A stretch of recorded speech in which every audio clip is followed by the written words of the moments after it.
अस्सलाम वालेकुम। आज की वीडियो में हम करेंगे एक्सरसाइज 1A। ये है जी mathematics book 1 D1 7th edition जो न्यू एडिशन ऐसे एक्सरसाइज है ये, और इसका हम करेंगे जी क्वेश्चन नंबर 3 से लेकर 6 तक आज की वीडियो में करेंगे।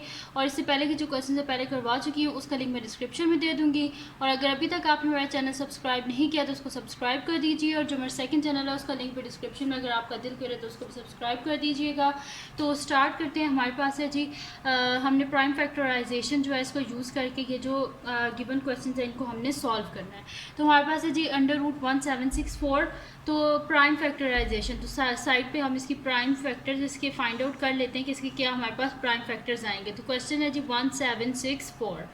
तो 1764 जो मैंने आपको डिविजिबिलिटी रूल्स करवाए थे उसमें लिखा जिसके एंड में 2468 आता है वो 2 के टेबल से इजीली हो जाता है। तो यहाँ पे हम इसे 2 के टेबल से इजीली कर सकते हैं। तो मैं यहाँ पे इसे कर देती हूँ। हमारे पास 17 है फर्स्ट, तो हमारे पास 2 8 ज़ा 16, 1 कैरी हो गया, 2 8 ज़ा 16 एंड 2 2 ज़ा 4। देन अगेन ये 2 से हो जाएगा, 2 4 ज़ा 8, 2 4 ज़ा 8 एंड 2 1 ज़ा 2। अब हमारे पास क्या आ गया, 4 4 1 आ गया। तो अब इसके एंड में 1 है, 2 के टेबल से तो ये हो नहीं सकता। तो देखते हैं 3 के टेबल से होता है कि नहीं होता है। तो इन सब को हम ऐड कर लेते हैं। 4 + 4 8, 8 + 1 9, 9 3 के टेबल में आते हैं जैसे 3 के टेबल से हो जाएगा। तो 3 1 ज़ा 3, 1 कैरी हो गया हमारे पास। और 14 है, तो हमारे पास होता है 3 4 ज़ा 12 होता है। यहाँ पर 2 कैरी हो गए, 3 7 ज़ा 21। अब क्या आ गया हमारे पास 147। फिर इन सबको ऐड करके देखते हैं तो हमारे पास क्या आता है, 7 + 4 11, 11 + 1 12, यानी कि ये 3 के टेबल से दोबारा हो जाएगा। तो हम 3 के टेबल से करते हैं। तो हमारे पास होता है जी 3 4 ज़ा 12, 2 कैरी हो गया, 27 हो गया। अब हमारे पास यहाँ पे 3 9 ज़ा 27। अब हमारे पास 49 आ गया। तो 49 किसकी टेबल में आता है, 7 की टेबल में। 7 7 ज़ा 49, 7 1 ज़ा 7। अब इसके जितने भी फैक्टर्स हैं इनको हम यहाँ पे लिख लेते हैं। यहाँ पे लिख लेती हूँ सोल्यूशन। तो हमारे पास जो है √1764 वो हमारे पास इक्वल है जी √ के सारे में फैक्टर्स लिख लेती हूँ। 2 × 2 × 3 × 3 × 7 × 7। अब हम इनको इंडेक्स नोटेशन में लिख लेते हैं। जैसे कि देखें 2 जो है वो 2 टाइम्स है, तो मैं इधर लिख लेती हूँ 2 पावर 2। तो 2 पावर 2 × 3 2 टाइम्स है, तो 3 पावर 2 × 7 2 टाइम्स है, तो 7 पावर 2। अब जो कटिंग हो रही है वो कटिंग कर लेते हैं। ये आपस में कट गए, स्क्वायर और स्क्वायर रूट आपस में कैंसिल आउट हो गया, पीछे बचा 2 × 3 × 7। इनको हम आपस में मल्टीप्लाई कर लेते हैं। तो ये मेरे पास क्या हो जाएगा, 3 2 ज़ा 6, 6 7 ज़ा क्या होता है हमारे पास 42, यानी कि √1764 हमारे पास किसके इक्वल है, 42 के इक्वल। तो ये आ गया हमारे पास इसका आंसर। अब हम करते हैं इसका नेक्स्ट पार्ट जो कि हमारे पास है इसका बी पार्ट, और वो है जी हमारे पास 576। यहाँ पे इसका बी पार्ट लिख लेते हैं। तो बी पार्ट है जी मेरे पास √576। तो इधर साइड पे इसका हम जो है प्राइम फैक्टर्स जो है फाइंड आउट कर लेते हैं। 576 इसके एंड में 6 है, यानी कि 2 के टेबल से इजीली हो जाएगा। तो 2 2 ज़ा 4, 1 कैरी हो गया 17, 2 8 ज़ा 16, 1 कैरी 2 8 ज़ा 16, 2 1 ज़ा 2, 2 4 ज़ा 8, 2 4 ज़ा 8, 144 फिर 2 से हो जाएगा, 2 7 ज़ा 14 और 2 2 ज़ा 4, 72 फिर 2 से हो जाएगा, 2 3 ज़ा 6, 1 कैरी, तो 2 6 ज़ा 12 हो जाएगा यहाँ पे हमारे पास। फिर 2 से हो जाएगा, 2 1 ज़ा 2, 1 कैरी 2, यहाँ पे 1 कैरी हो गया 16 हो गया, यानी कि 2 8 ज़ा 16। तो यहाँ पे 2 9 ज़ा हमारे पास होता है 18, 3 3 ज़ा 9 एंड 3 1 ज़ा 3। अब इसके ये सारे फैक्टर्स हम यहाँ पे लिख लेते हैं, यानी कि √576 हमारे पास किसके इक्वल आ रहा है, स्क्वायर रूट ऑफ यहाँ पे क्या हमारे पास 1 2 3 4 5 6, हमारे पास 6 टाइम्स 2 है। तो यहाँ पे हम इसको लिख लेते हैं, 6 टाइम 2 है तो मैं इसको क्या कर लेती हूँ, ऐसे पावर्स में लिख लेती हूँ, ठीक है, ऐसे, यानी कि 2 2 का पेयर, क्योंकि स्क्वायर रूट है तो मैं इसके 2 2 के पेयर बना लेती हूँ, ठीक है। या तो आप इसको पहले एक दफ़ा जो है इस तरह लिख लें, या तो सबको लिख लें फिर 2 2 के पेयर्स बना लें। पहले सबको लिख लेते हैं। तो 1 2 3 4 5 6 और 2 टाइम 3 है हमारे पास, ठीक है। अब इसके क्या करते हैं, हम पेयर्स बना लेते हैं, क्योंकि स्क्वायर रूट है, पावर 2 होगी तभी जो है स्क्वायर रूट ऊपर से हटेगा। तो मैं इसको लिख लेती हूँ यहाँ पे 2² × 2² × 2² × 2² × 3²। ठीक है, ये आपस में कैंसिल आउट हो गए, स्क्वायर और स्क्वायर रूट, यहाँ पे भी स्क्वायर और स्क्वायर रूट, ये भी स्क्वायर और स्क्वायर रूट, ये सारे कैंसिल आउट हो गए। तो हमारे पास पीछे क्या बचा, 2 multiply by 2 multiply by 2 multiply by 3। इन सब को मल्टीप्लाई कर लेते हैं, 2 2 ज़ा 4, 4 2 ज़ा 8, 8 3 ज़ा हमारे पास क्या होता है 24, यानी कि आंसर क्या आ गया हमारे पास 24, यानी कि अंडर रूट 576 हमारे पास इसके इक्वल होता है 24 कर, ये आ गया हमारे पास इसका आंसर। ठीक है जी, अब हम करते हैं इसका नेक्स्ट पार्ट जो कि हमारे पास है इसका सी पार्ट। तो सी पार्ट देख लेते हैं क्या हमारे पास, पेज नंबर है जी 13 है। ये मैं आपको बुक भी दिखा देती हूँ, ये बुक है जी, और इसका ये पार्ट मैं आपको इसका ये वाला क्वेश्चन करवा दूँ, क्वेश्चन नंबर 3। तो अब है जी हमारे पास इसका सी पार्ट। तो सी पार्ट है जी, यहाँ पे हम लिख लेते हैं सी पार्ट को। तो सी पार्ट है जी हमारे पास क्यूब रूट ऑफ 3375, इसको भी साइड पे हम कर लेते हैं यहाँ पे 3375 को। तो इसके एंड में 5 है, तो यहाँ पे ये हमारे पास 2 के टेबल से तो होगा नहीं, तो हम किसी और टेबल से देखते हैं। तो यहाँ पे अगर देखें आप तो ये हमारे पास हो जाएगा 3 के टेबल से हो जाएगा, क्योंकि इन सबको ऐड करें तो देख लेते हैं 3 + 3 + 7 + 5, तो ये मेरे पास 18 आ रहा है। 18 3 के टेबल में आता है, तो यहाँ पे 3 के टेबल से कर लेते हैं। 3 1 ज़ा 3, 3 1 ज़ा 3, 3 2 ज़ा 6, 1 कैरी हो गया 15, 3 5 ज़ा 15। फिर इनको ऐड करके देख लेते हैं 5 6 7 8 9, फिर हो जाएगा 3 के टेबल से 3 3 ज़ा 9, 3 3 ज़ा 9 हो गया 10 11, यानी कि यहाँ पे 2 कैरी हो गया हमारे पास 22 हो गया। 3 7 ज़ा 21 हो जाएगा हमारे पास, 1 कैरी 15 हो गया। 3 5 ज़ा 15, 3 7 5 आ गया हमारे पास। अब हम क्या कर लेते हैं 3 7 5 जो है इनको दोबारा ऐड करके देख लेते हैं क्या ये आता है 3 के टेबल में। तो 7 + 3 10, 10 + 5 15, यानी कि फिर ये 3 के टेबल से हो जाएगा। 3 1 ज़ा 3, 3 2 ज़ा 6, और यहाँ पे 1 कैरी हो गया, और यहाँ पे क्या आ जाएगा हमारे पास 3 5 ज़ा 15। अब इनको दोबारा ऐड करके देखते हैं कि 3 के टेबल में आता है 5 6 7 8, 8 3 के टेबल में नहीं आता, यानी कि अब किसी और टेबल से करना पड़ेगा। तो यहाँ पे हमारे पास 5 एंड में, यानी कि 5 के टेबल से इजीली हो जाएगा। तो 5 2 ज़ा 10, 2 कैरी हो गया 25 हो गया, यानी कि 5 5 ज़ा 25, फिर 5 5 ज़ा 25 एंड 5 1 ज़ा 5। तो यहाँ पे हम इसका सोल्यूशन लिख लेते हैं। अब यहाँ पे हमारे पास क्या है, क्यूब रूट है, तो देख लेते हैं 3375 is equals to cube root of, ये सारे फैक्टर्स हम यहाँ पे लिख लेते हैं। 3 multiply by 3 multiply by 3 multiply by 5 multiply by 5 multiply by 5। तो आप देखेंगे 3 और 3 का सेट बन गया, तो मैं इसे लिख लेती हूँ cube root of 3 cube multiply by 5 cube. Cube और क्यूब रूट आपस में कट गए, यहाँ पे भी क्यूब और क्यूब रूट आपस में कट गए, यानी कि 3 मल्टीप्लाई बाय 5, 3 5 ज़ा क्या होता है हमारे पास 15, और ये आ गया हमारे पास इसका आंसर। ये यहाँ पे सॉल्व हो गया हमारे पास इसका सी पार्ट भी। अब इसका लास्ट पार्ट है क्वेश्चन नंबर 3 का, और वो है हमारे पास इसका डी पार्ट, जो कि हमारे पास है जी क्यूब रूट ऑफ 1728। ठीक है जी, 1728 है, इसके एंड में 8 आ रहा है, यानी कि ये इजीली 2 के टेबल से हो जाएगा।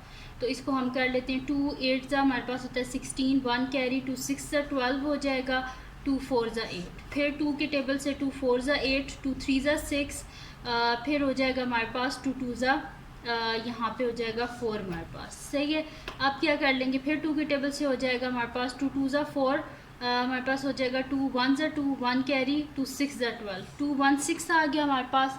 अब ये जो है ना आगे हम देख लेते हैं, फिर ये होता है 2 के, क्योंकि इसके एंड में 6 है, यानी कि 2 के टेबल से हो जाएगा।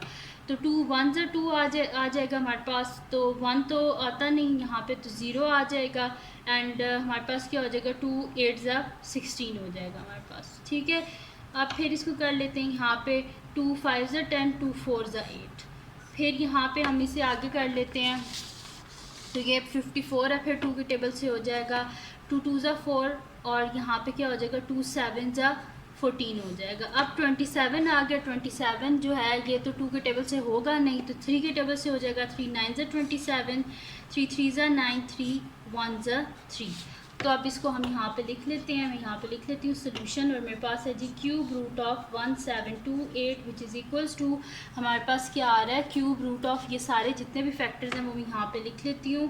क्यूब रूट ऑफ 1 2 3 4 5 6 टाइम 2 है, तो 1 2 3 4 5 6 मल्टीप्लाई बाय 3 टाइम्स 3 है, multiply by 3 multiply by 3 multiply by 3। तो इसको मैं यहाँ पे लिख लेती हूँ क्यूब रूट ऑफ इसके 3 3 के सेट्स बना लेते हैं। ये 3 आ गए, ये 3 आ गए और ये 3 आ गए, यानी कि 2 power 3 multiply by 2 power 3 multiply by 3 power 3। ये कटिंग होगी, ये भी कट गया, ये भी कट गया, यानी कि पीछे क्या बचा 2 मल्टीप्लाई बाय 2 मल्टीप्लाई बाय 3, तो 2 2 4 4 3 12, यानी कि क्यूब रूट ऑफ 1728 हमारे पास किसके इक्वल आता है 12 के। और यहाँ पे आ गया जी हमारे पास इसका आंसर। और यहाँ पे कंप्लीट सॉल्व हो गया हमारे पास क्वेश्चन नंबर 3। अब चलते हैं जी नेक्स्ट क्वेश्चन की तरफ, जो कि हमारे पास है क्वेश्चन नंबर 4 है। क्वेश्चन नंबर 4 जो है वो बहुत ईजी सा ही है। यहाँ पे देखें लिखा हुआ है क्वेश्चन नंबर 4 में हमारे पास के given that the prime factorisation of, ये यहाँ पे गिवन है, क्वेश्चन में सारा तकरीबन सॉल्व ही हुआ हुआ है। हमारे पास लिखा हुआ है कि गिवन दैट कि prime factorisation of 9801 is 3 power 4 multiplied by 11 power 2, find the square root of 9801 without using calculator। तो कैलकुलेटर को यूज़ किए बगैर हमने ये सॉल्व करना है। तो वैसे भी हमने पहले भी कैलकुलेटर यूज़ नहीं किया था, मैं आपको कैलकुलेटर के बगैर ही करवाए हैं पिछले क्वेश्चंस भी। तो यहाँ पे हम लिख लेते हैं क्वेश्चन नंबर 4, और यहाँ पे मैं लिख लेती हूँ क्वेश्चन नंबर 4 है जी हमारे पास। और गिवन क्या है कि प्राइम फैक्टर्स हमारे पास क्या हैं, prime factorisation of under root में यहाँ पर सोल्यूशन से स्टार्ट करी हुई क्वेश्चन मैंने आपको बता दिया है। तो गिवन है कि जी प्राइम फैक्टराइजेशन क्या है, अंडर रूट 9801 की प्राइम फैक्टराइजेशन हमारे पास है 3 पावर 4 मल्टीप्लाई बाय 11 स्क्वायर। ठीक है, ये हमारे पास गिवन है। तो हम इसको कर लेते हैं जी इस तरह कि अंडर रूट यहाँ पे आ जाएगा हमारे पास 3 पावर 4 है ना, तो मैं इसे कर लेती हूँ 3 square multiply by 3 square multiply by 11 square. ठीक है, मैंने इसे स्प्लिट कर लिया। अब ये कट गया स्क्वायर रूट से, ये भी स्क्वायर रूट से कट गया, ये भी स्क्वायर रूट से कट गया, तो 3 मल्टीप्लाई बाय 3 मल्टीप्लाई बाय 11, 3 3 9 9 11 क्या हो जाएगा हमारे पास 99। ठीक है, 9 मल्टीप्लाई बाय 11 99 आ गया हमारे पास उसका आंसर। यानी कि जो है हमारे पास अंडर रूट 9801 वो हमारे पास किसके इक्वल होता है 99 के। तो यहाँ पे बस सॉल्व हो गया, बस इतना सा था क्वेश्चन नंबर 4। अब चलते हैं नेक्स्ट क्वेश्चन की तरफ, जो कि हमारे पास है क्वेश्चन नंबर 5। मैं यहाँ पे लिख लेती हूँ क्वेश्चन नंबर 5। तो क्वेश्चन नंबर 5 है given that the prime factorisation of जो है हमारे पास है, मैं यहाँ पे लिख भी लेती हूँ question 1, given that the prime factorization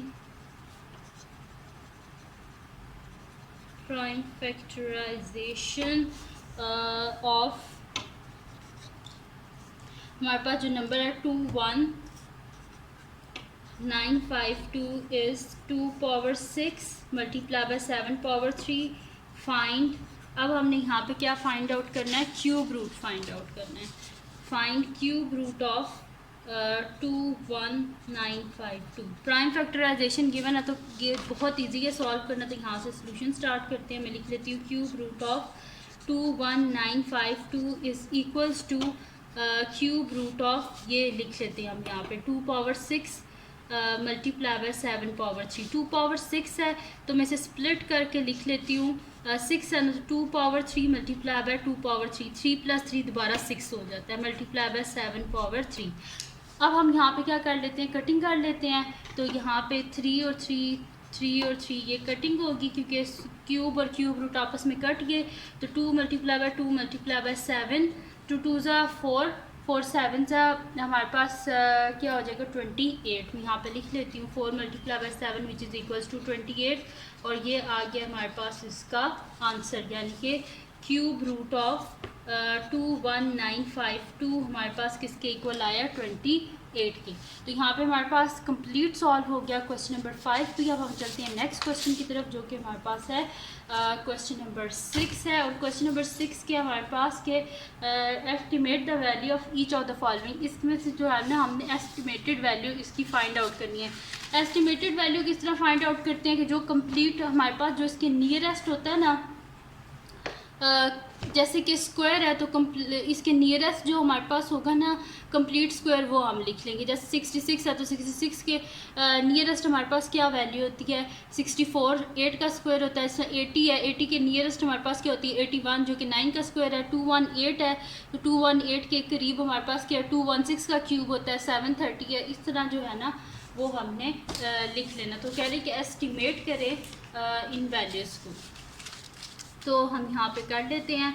अब मैं यहाँ पे लिख लेती हूँ सोल्यूशन। अब क्वेश्चन नंबर 6 है हमारे पास, ठीक है जी।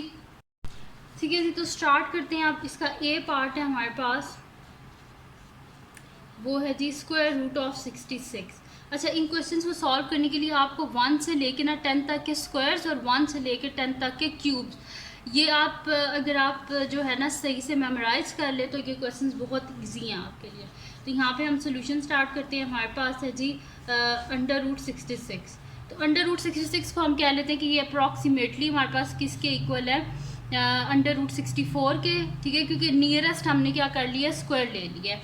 और अंडर रूट 64 क्या होता है 8 का स्क्वायर, स्क्वायर और स्क्वायर रूट कट गया, यानी कि हमारे पास आंसर क्या आ गया है 8 इसका। आपने जो भी गिवन है ना, इनने बोला कि एस्टिमेट, खुद उन्हें बोला एस्टिमेट करें, तो एस्टिमेट यानी कि हम अप्रॉक्सीमेटली एस्टिमेट करेंगे कि इसका नियरेस्ट हमारे पास ये परफेक्ट स्क्वायर है। बी पार्ट जो है वो हमारे पास है अंडर रूट 80। तो अब 80 जो है, अब 80 के करीब देखेंगे कौन सा परफेक्ट जो है वो हमारे पास स्क्वायर होता है। 7 7 सा 49 होता है हमारे पास। हमारे पास 8 8 सा 64 होता है, 9 9 सा 81 होता है, ये 80 है, यानी कि अप्रॉक्सीमेटली हम कहेंगे ये इक्वल किसके अंडर रूट 81 के। तो मैं यहाँ पे लिख देती हूँ कि under root 80 is approximately equals to हमारे पास किसके इक्वल है 81। और 81 क्या होता है हमारे पास 9 का स्क्वायर, स्क्वायर और स्क्वायर रूट कैंसिल आउट, यानी कि हमारे पास क्या आंसर आ जाएगा इसका 9। ठीक है जी। अब हम करते हैं इसका नेक्स्ट पार्ट जो कि हमारे पास है इसका सी पार्ट, और वो है जी क्यूब रूट ऑफ 218। ये आपने आज ही करना है कि जितने भी स्क्वायर है 1 से लेके 12 तक, और जितने भी क्यूब है 1 से लेके 12 तक, इनको आपने जो है ना देख लेना है, तो फिर ये क्वेश्चंस आपके लिए बहुत ईजी हो जाएंगे। तो क्यूब रूट ऑफ 218 हमारे पास किसके इक्वल होता है अप्रॉक्सीमेटली इक्वल, इसके नियरेस्ट जो हमारे पास क्यूब आता है ना वो आता है 6 का क्यूब होता है, क्योंकि 6 का क्यूब क्या होता है हमारे पास 216। मैं यहाँ पे लिख लेती हूँ अप्रॉक्सीमेटली इक्वल है हमारे पास क्यूब रूट ऑफ 216, यानी कि, और 216 क्या होता है 6 का क्यूब, तो मैं यहाँ पे लिख लेती हूँ क्यूब रूट ऑफ 6 क्यूब। ये कट गया आपस में, यानी कि आंसर क्या आ गया हमारे पास इसका 6। यहाँ पे ये सॉल्व हो गया। अब हम चलते हैं इसके नेक्स्ट पार्ट की तरफ जो कि हमारे पास इसका लास्ट पार्ट है, और वो है जी हमारे पास इसका डी पार्ट। और डी पार्ट है जी क्यूब रूट ऑफ हमारे पास है 730। ठीक है, क्यूब रूट ऑफ 730 है हमारे पास। अब 730 है, और जो अब हम देखेंगे 1 से लेके ना जो है 9 तक, जब आपने इनके क्यूब रूट जो हैं, इनके जो क्यूब्स हैं आपने जब मेमोराइज़ किए होंगे तो आपको टाइम बिल्कुल भी नहीं लगेगा कि इसके नियरेस्ट कौन सी क्यूब की वैल्यू से। मुझे देखते पता चल गया कि 9 का जो क्यूब होता है वो क्या होता है 729, जो कि इसकी नियरेस्ट वैल्यू है। फिर मैं यहाँ पे लिख लूँगी solution cube root of 730 is approximately equals to cube root of 729, और 729 क्या होता है हमारे पास 9 का क्यूब होता है। ठीक है, तो यहाँ पे क्यूब और क्यूब रूट आपस में हमारे पास कैंसिल आउट हो गए, और आंसर हमारे पास क्या आ गया इसका 9। तो बस इतनी सी बात थी, तो ये क्वेश्चन हमारे पास सॉल्व हो गया है। तो ये थी जी आज की वीडियो जिसमें मैंने आपको करवाया है एक्सरसाइज 1A का क्वेश्चन नंबर 3 से लेके क्वेश्चन नंबर 6 तक। तो अगर ये वीडियो आपके लिए हेल्पफुल हो तो उसको लाइक कीजिएगा, मेरे चैनल को सब्सक्राइब कीजिएगा, और बेल आइकन को लाजमी प्रेस कर दीजिएगा ताकि आपको न्यू आने वाली वीडियोस के बारे में पता चल सके। और अपने फ्रेंड्स के साथ भी इस वीडियो को शेयर कीजिएगा, उनको बोलेगा सब्सक्राइब कर दें, और दुआओं में लाजमी याद रखिएगा। अल्लाह हाफ़िज़।